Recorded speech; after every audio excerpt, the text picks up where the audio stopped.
I'd like to welcome everyone again to another edition of the Delaware County Sports Legends Museum, where we highlight some of the outstanding athletes and coaches that have quite a bit of memorabilia in our museum at the municipal building there in Radnor. Today we're going to be highlighting Emlen Tunnell, one of the all-time greats. And with us today is Phil Damiani, one of our board members. Phil, Rich, thanks for being with us. One of the main reasons we have Phil today, without Phil, we would have no statue of Emlen Tunnell. In June 2nd of 2018, we had an unveiling of an Emlen Tunnell statue, which you can see right out front of our museum there at the municipal building on 301 Ivan Avenue there in Wayne, right at the municipal building. And Phil Damiani was the main reason for this museum. It was his idea to do the statue of Emlen. And I wanted to ask you, Phil, can you tell us how that came about? Where did this idea to do a statue of Emlen? well, I think it was interesting because it had to be serendipity. We've talked about this before, that from our museum's history of moving from location to location, and then when Radnor Township and Bob Zinkowski, their township manager, liked sports and had a beautiful building and had suggested that we were looking for a home that we would possibly come out there, we came to Radnor. And what came with that was kind of I'll call it a reawakening of Emlen Tunnell. We came out there, and he's Radnor's person, he's America's person, he's one of the all-time great, not just athletes, but people. And so while we're there, I think we started talking about him, and we had friends and colleagues who had attended Radnor High. We started talking about him, and I think as we went along, we discovered and rediscovered more things about Emlen Tunnell that were above and beyond kind of the normal. We have a great athlete, that whether basketball or baseball or something, but this man kind of transcended all those things, and it kind of took off from there. And the second, to me, motivating factor was the fact that there's something permanent about a bronze statue, and Delaware County was blessed to have a statue in Marcus Hook, all the way in the other end of the county, of Mickey Vernon, a great baseball player, served in World War II, one of Delaware County's all-time greats. And a group of people got together and did a bronze statue of him. And I remember being at the unveiling of the statue of Mickey Vernon. It was very impressive. And it was permanent. And here we are in Radnor, at the other end of the county, and there's this legendary person. And that kind of kicked off at least the idea. Fortunately, you agreed to be the co-chair, because a lot of times getting things off the ground aren't easy. And I know you and I know from the beginning that people said to us, people won't remember him. It's a long time ago. He's kind of been forgotten. You'll have trouble raising money. And I think you kind of promote, saying that this man deserves probably every accolade he can get, and certainly a statue was fair. So we were kind of in the beginning together, is not with a whole lot of support. Right, and I know in the beginning too, I had done a column on Emlen Tunnell for the sports history column that I write every week, and there was an awful lot about him that I didn't realize. And I think, and you have his book here today, maybe if you hold up this book was written in 1966 about Emlen's life. And we all got copies. And I know, can you just name just a few things that you found out through the book that we didn't know about this guy? Well, you know, I thought it was fascinating because this is his book, his autobiography, and I don't know that very many people were aware of it, that he did this, had this thing published. But he talked about growing up in Radnor, in the community, and it was fantastic because it was cultural. You had all sorts of immigrants and people living. You had different areas of the township. And he told a lot of personal things, the folks who helped him along the way, his relationship with different people who, Villanova University, where a trainer had helped him out one time. But I thought it was very nice because to me, it was a wonderful look at sort of the history of Radnor Township as he saw it as an African American growing up in Radnor Township. Again, he was in a minority, but there were groups of people who, Italians and Irish and others, and they got along and they played sports together. And I think sports was a great common denominator for Emlen. But it's really nice to hear his take on things, and from folks who later on I think saw he was not anyone who boasted. He wasn't a self-promoter. The things that he did, he just took them sort of for granted. Well, anybody would jump off a ship into 32-degree water to save a shipmate or run into a fire. Yeah, and that's one aspect of his life that goes beyond the sports world too. That he served in the military in World War II, and maybe you could mention about the saving of the two lives. And I think too when the war broke out, and this is World War II, he, like many others, he wanted to serve, and he went to the Army. He went to the Navy, and he was rejected because he had broken his neck when he was playing football at the University of Toledo. And even though he recovered and whatever, they wouldn't take him, and he was very frustrated. And he said to somebody said, well, why don't you talk to the Coast Guard? And he talked to the Coast Guard, and they took him, and he ends up in the middle of battles. He's on a ship that gets torpedoed, that's gone down, and he's not running away from the flames. He's not running away from. He's gone to save, and like typical of Emlen Tunnell, well, anybody would do that. Anybody would run into a fire in the dark, pick somebody up, burn their hands doing it, and saving someone's life. Maybe you want to talk about his save and. The fellow that was on fire, and he kind of smothered that fellow and got some burns himself.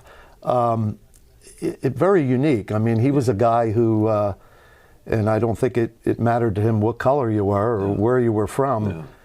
He was there to save your life, and he did that twice during the war. And I just think just an amazing individual. And I had the book.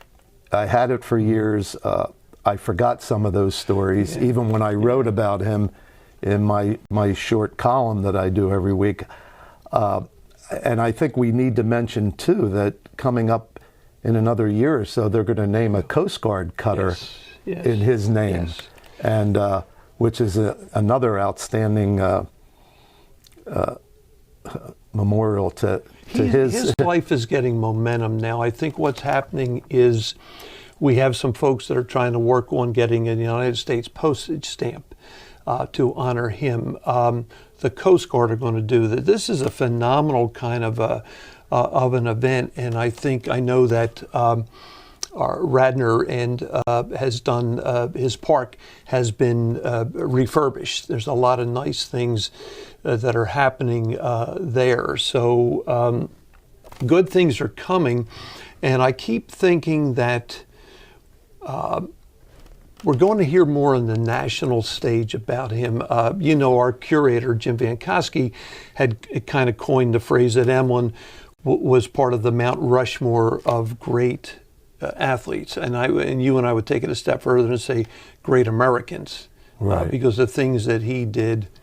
We haven't even touched on the fact that he's the first African American to be inducted into the Pro Football Hall of Fame. That's the thing that kind of strikes me, is he was a man of so many firsts. Like you're hitting on it, but take it down. Yeah, he was the first defensive player to be inducted into the Pro Football Hall of Fame, the first African American to be inducted. He's the first African American to be hired as an assistant coach with the New York Giants, the team that he had played with for 14 years. First scout. The first scout. Yeah, he made that comment. I'm a man of many firsts. Yeah. Of course, he didn't. It's a shame that he died so young. He was only 50 years old in 1975 when he passed away. But at that time, he was working for the Giants as an assistant coach. Back when I jumped on board, and I really was behind you 100%. But what do you think the turning point was where we realized that this statue's going to come to fruition? Was it some of the money? Because we were getting donations, and one of the big ones was the New York Giants. Donated, gave us a nice little check. Yeah. And then we started getting monies here and there, and Green Bay Packers sent a donation. Right, because he played, obviously he played for the Giants and the Packers, a world championship with each team. But I don't know. It's funny. I think what incentivized us was the fact that so many people were saying you're never going to be able to do it. You'll never raise the money, and we called it Team Tunnell. And we put this team together, and in this wonderful book here, when we had the dedication, there's a listing of all the people from a $25 donation to a $10,000 donation to help make it happen. We probably raised, I don't know, Rich, I think in total probably over $100,000 for the entirety of the project. But I thought it was interesting too. People might want to know, well, where do you have to go to have a statue made? Yeah. Who was the sculptor? I like your point that you wanted to keep it within the county. Yes.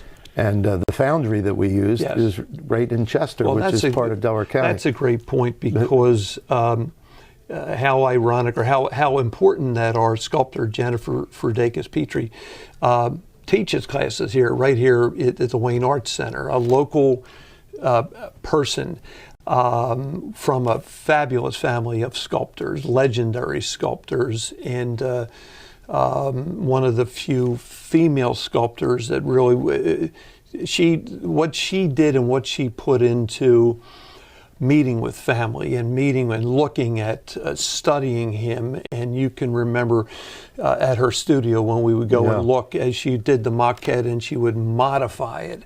And someone made a comment, and I think it was Ralph Gray, who from Radnor, who knew the Tunnell family, who made maybe a little bit different here. And to do that, and then to have the statue made right here in Delaware County in Chester at LaRon Bronze, which is one of the top foundries anywhere, and again, very low profile. People hardly know much about them and the work that they did. You and I talked about this. We had no idea the complexity of doing a statue, a bronze statue. People have perceptions about it. Well, you do this, you form it, and then you blow it up. No. And it was, and that was one of the things that I enjoyed the most, is that we followed this from right. And I think that was one of your big points. Not only did you come up with the idea, let's do an Emlen Tunnell statue, but let's follow all the steps. Yeah. The raising of the money. Yes.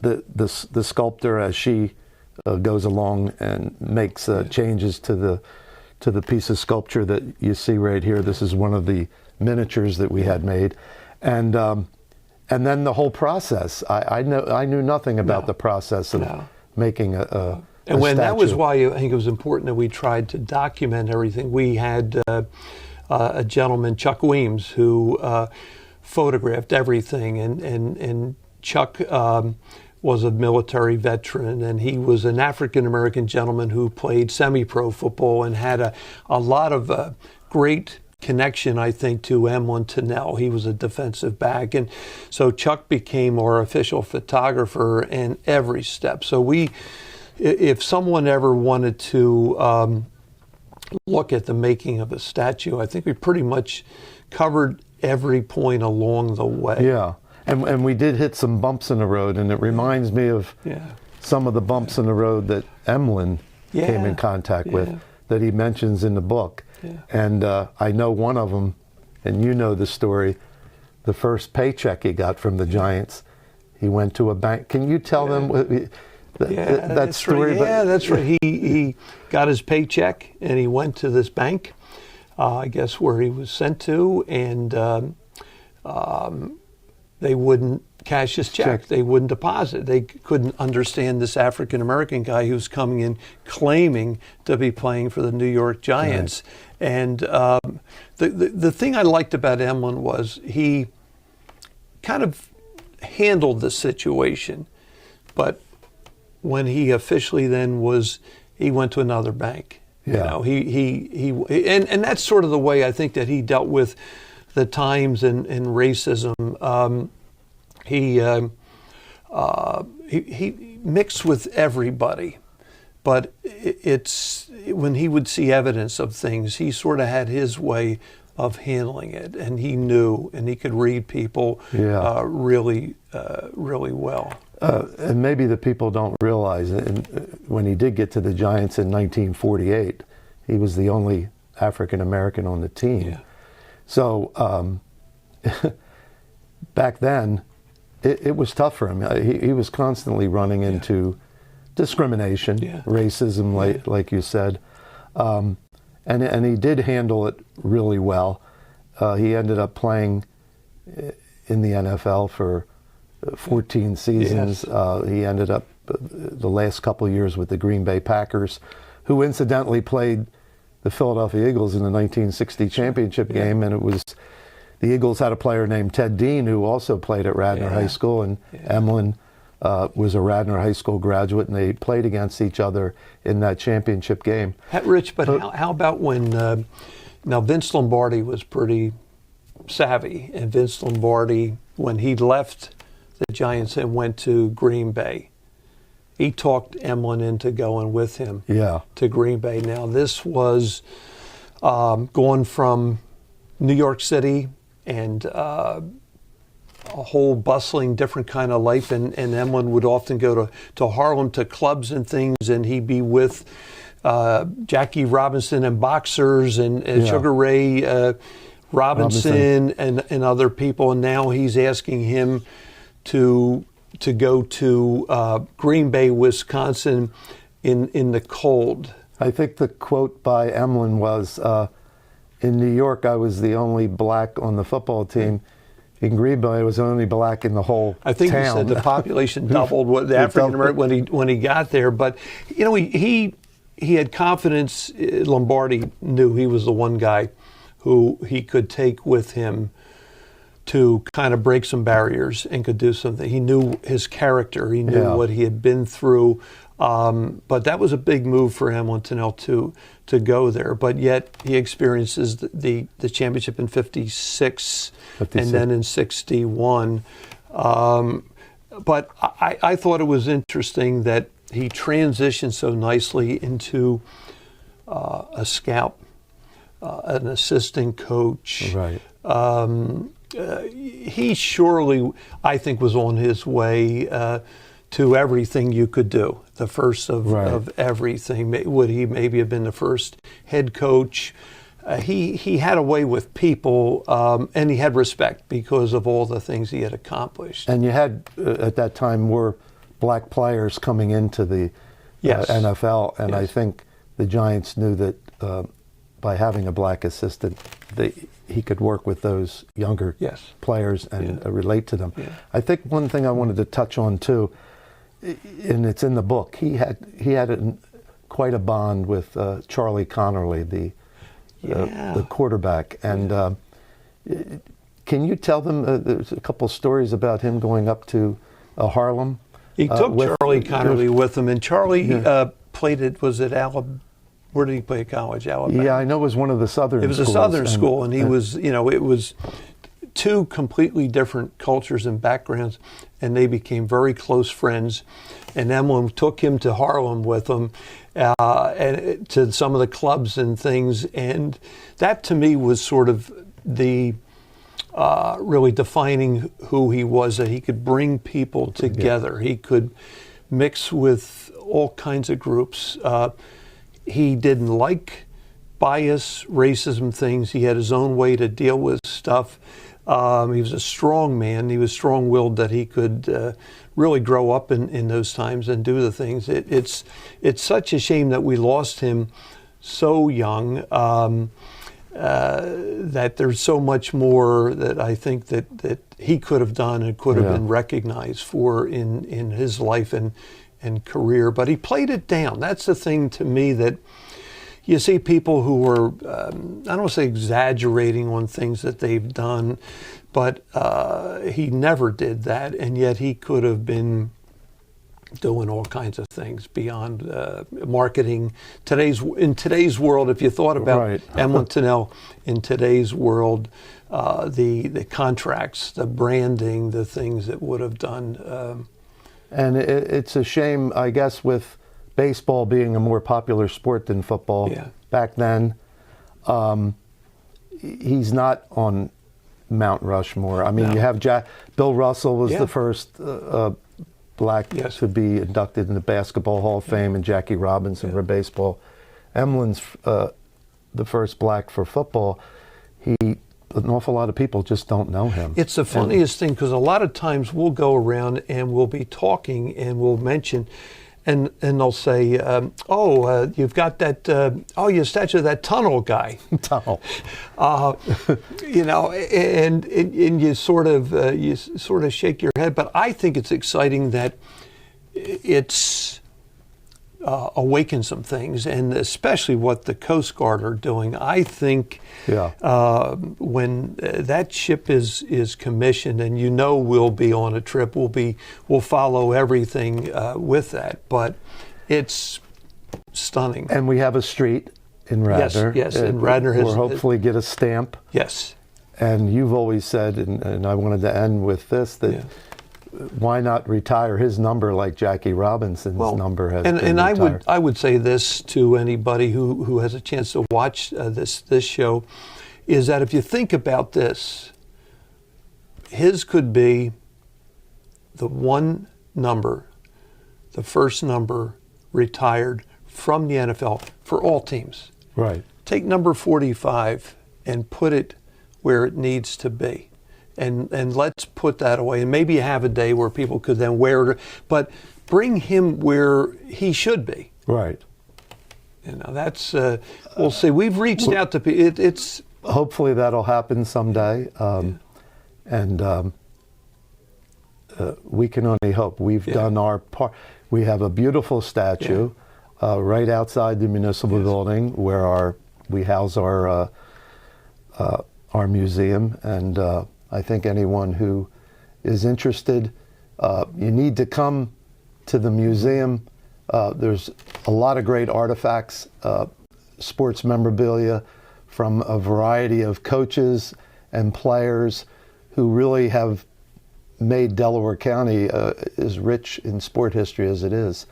And it's at 301 Ivan Avenue there in Wayne at the municipal building. Right out front is the Emlen Tunnell statue. Come out and take a look. And I want to thank everyone. Thank you.